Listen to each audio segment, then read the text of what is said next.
ESPN 9 news में आपका स्वागत है और मैं हूं आपके साथ नेहा परिहार। आपको बता दें कि एमपी का चुनाव इस बार बहुत ही ज़्यादा रोमांचक होता नजर आ रहा है, क्योंकि यहां पर ज्योतिरादित्य सिंधिया का नाम काफ़ी ज़्यादा चर्चा में चलता नज़र आ रहा है। और आए भी क्यों ना, देखिए यहाँ पर सिंधिया एक ऐसा चेहरा है, अगर मैं बात करूँ यहाँ पर तो सिंधिया एक वक्त पर कांग्रेस के साथ बगावत कर भाजपा में शामिल हो गए थे, लेकिन यहाँ पर अब अटकलें ये तेज हो रही हैं कि सिंधिया को अगर एक ऐसी जगह से टिकट नहीं दिया जाता है जो वो चाह रहे हैं, क्या वो दोबारा से बगावत की ओर जा सकते हैं, या फिर उनके कार्यकर्ता जो इस वक्त नाराज बैठे हैं। क्योंकि आपने देखा होगा कि बीजेपी की अभी तक जितनी भी लिस्ट सामने आई है चुनाव को लेकर, विधानसभा चुनाव को लेकर, उनमें कुछ ज़्यादा नेताओं के टिकट कटते नजर आए हैं। अगर मैं राजस्थान की बात करूँ तो देखिए, राजस्थान में वसुंधरा राजे के कार्यकर्ताओं के और उनके जितने भी करीबी नेता हैं उनके टिकट कट चुके हैं, जिसकी वजह से वसुंधरा राजे नाराज है। दूसरी तरफ एमपी की बात करूं तो एमपी में भी देखें, यहां पर दिग्गज और वरिष्ठ नेताओं के टिकट कटते नजर आ रहे हैं। और यहां पर बीजेपी ने खुद ये बात कही है कि हम इस बार कुछ अलग चेहरों को मौका देना चाहते हैं। यानी कि उनका कहना है कि जो दिग्गज और वरिष्ठ नेता बीजेपी के लिए हमेशा से काम करते नजर आ रहे थे, उनको एक साइड कर, यानी कि दरकिनार कर, अब वो नए चेहरों को टिकट दे रहे हैं। इसी मुद्दे पर आज बात करने के लिए मेरे साथ यहाँ पर प्रियांशी मौजूद है। प्रियांशी से हम जानना चाहेंगे और ये भी पता करेंगे कि आखिरकार मध्य प्रदेश के साथ साथ राजस्थान में भी जो यहाँ टिकट का सिलसिला चल रहा है कि पुराने नेताओं को दरकिनार कर दिया गया है। एक तरफ वसुंधरा राजे नाराज है, दूसरी तरफ सिंधिया यहाँ नाराज चल रहे हैं। क्या इस बार भाजपा को लेकर आंतरिक कलह यहाँ भाजपा को लेकर डूब सकती है?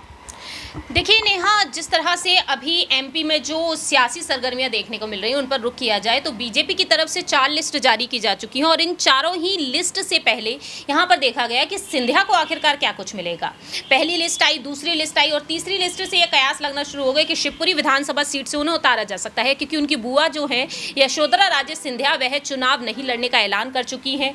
वह साफ तौर पर कहती हुई नजर आई हैं, स्वास्थ्य संबंधी समस्याओं का हवाले देते हुए, कि वह चुनाव नहीं लड़ेंगी और इमोशनल होती हुई भी नजर आई कि उनकी माताजी ने उन्हें जो कुछ सिखाया, जो उन्हें प्रेरणा दी थी, उस लिहाज से उन्हीं के नक्शे कदमों पर वह चलना चाहेंगी और युवाओं को अब वह मौका देना चाहती हैं। जिसके बाद से ये कहा जा रहा है कि कहीं ना कहीं ज्योतिरादित्य सिंधिया को आगे किया जा सकता है, क्योंकि परिवार के किसी एक सदस्य को आगे किया जाएगा और ऐसे में सिंधिया का नाम चर्चा का विषय बना हुआ है। लेकिन इसके बीच ये दावपेच काफ़ी अहम रहा कि कांग्रेस की पहली लिस्ट आई है, बीजेपी की तरफ से 4 लिस्ट आई और चौथी लिस्ट में हमने देखा सीएम शिवराज सिंह चौहान का नाम सामने आया, बुधनी से वह चुनाव लड़ेंगे।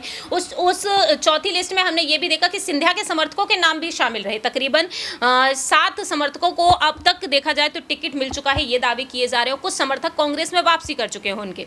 तो ऐसे में देखा जाए यहाँ पर कांग्रेस को लेकर यही कहा था कमलनाथ ने इस लिस्ट को लेकर कि पितृपक्ष, माफ कीजिएगा, यहाँ पर यही कहा था कि जल्द से जल्द 1 हफ्ते के अंदर लिस्ट जारी कर दी जाएगी। और उस वक्त ये रहा कि कमलनाथ को लेकर यही बात सामने आई कि छिंदवाड़ा से वह चुनाव लड़ेंगे, एक बार फिर से अपने गृह क्षेत्र से वह चुनाव लड़ेंगे, ये कहा गया है।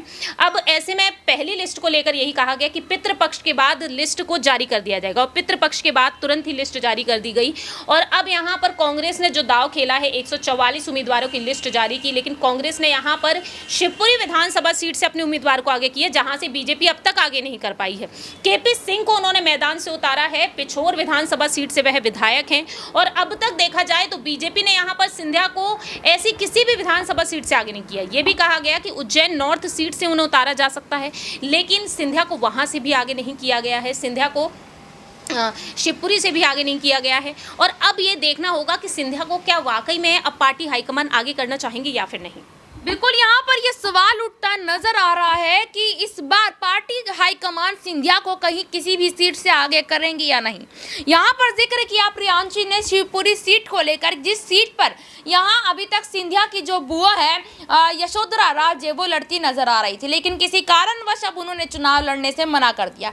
अब यहाँ ये अटकलें लगाई गई थी कि उस सीट से सिंधिया को आगे किया जा सकता है। तो देखिए, यहाँ पर ऐसी कोई स्पेसिफिक सीट यहाँ पर सिंधिया को नहीं दी गई है अभी तक।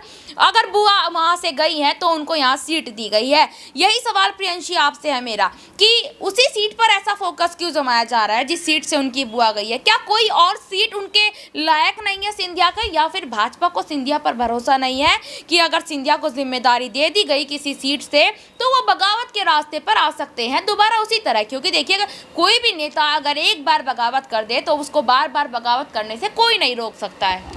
देखिए, जिस तरह से आप कह रही हैं सीट को लेकर, तो बार बार यही बातें कही जा रही हैं कि परिवार के किसी अन्य सदस्य को, और ऐसे में सिंधिया ही एक ऐसे नेता निकलकर यहाँ पर सामने आते हैं।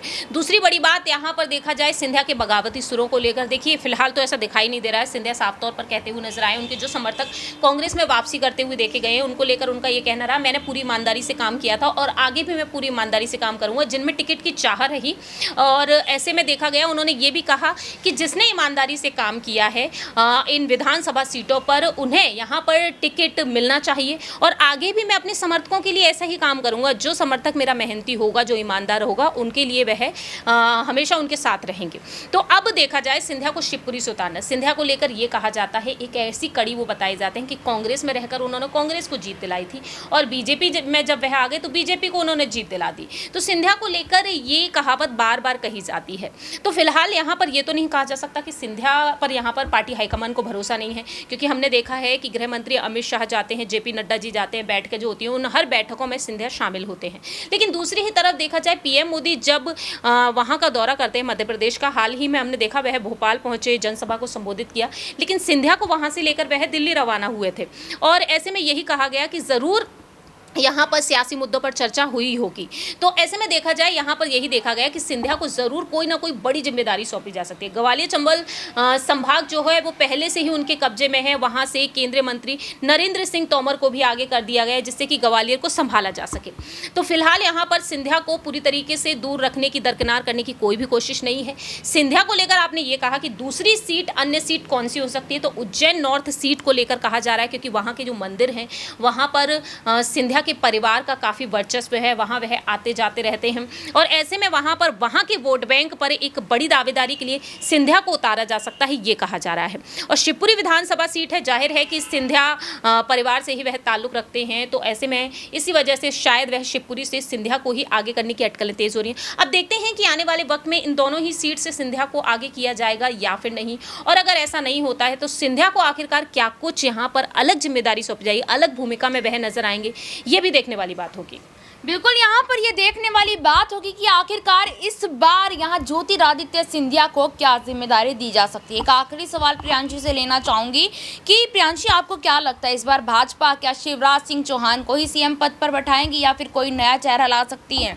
देखिए, फिलहाल तो सीएम शिवराज सिंह चौहान को लेकर यही अटकलें तेज है। कांग्रेस का ये कहना है कि कहीं ना कहीं पार्टी हाईकमान शिवराज को अब यहाँ से दरकिनार कर सकते हैं, लेकिन शिवराज से हटकर यहाँ पर कोई अन्य चेहरा नजर भी नहीं आता है। प्रदेश अध्यक्ष बी.डी. शर्मा को लेकर भी कहा गया कि कहीं ना कहीं उनके चेहरे पर चुनाव लड़े जा सकते हैं, उन्हें आगे किया जा सकता है। और सिंधिया को लेकर ये अटकलें तेज आई थी कि इस 5 साल के बाद, अगले 5 साल बाद जब विधानसभा चुनाव होंगे, तब सिंधिया को सीएम फेस के लिए आगे किया जा सकता है, सीएम उम्मीदवार उन्हें बनाया जा सकता है। लेकिन फिलहाल तो पीएम मोदी के चेहरे पर चुनाव लड़े जाएंगे। अब ऐसे में शिवराज से हटकर कोई अन्य चेहरा तो फिलहाल तो नजर नहीं आता है। देखिए, बिल्कुल सही बात है, यहाँ पर अभी तक शिवराज से हटकर कोई चेहरा और नजर नहीं आ रहा है दूर दूर तक, लेकिन यहाँ पर यह संशय भी बना हुआ है कि आखिरकार इस बार भाजपा सीएम चेहरा किसको घोषित कर सकती है, क्योंकि जैसे कि अभी प्रियांशी ने बताया कि शिवराज को दरकिनार किया जा सकता है। अब यहाँ पर ये देखने वाली बात होगी। इस रिपोर्ट को लेकर आपका क्या कहना है, हमें कमेंट बॉक्स में जरूर बताइएगा। और फिलहाल के लिए इतना ही, फिर आपसे मुलाकात होगी किसी दूसरे मुद्दे पर। तब तक के लिए देखते रहिए SPN 9 न्यूज़। धन्यवाद।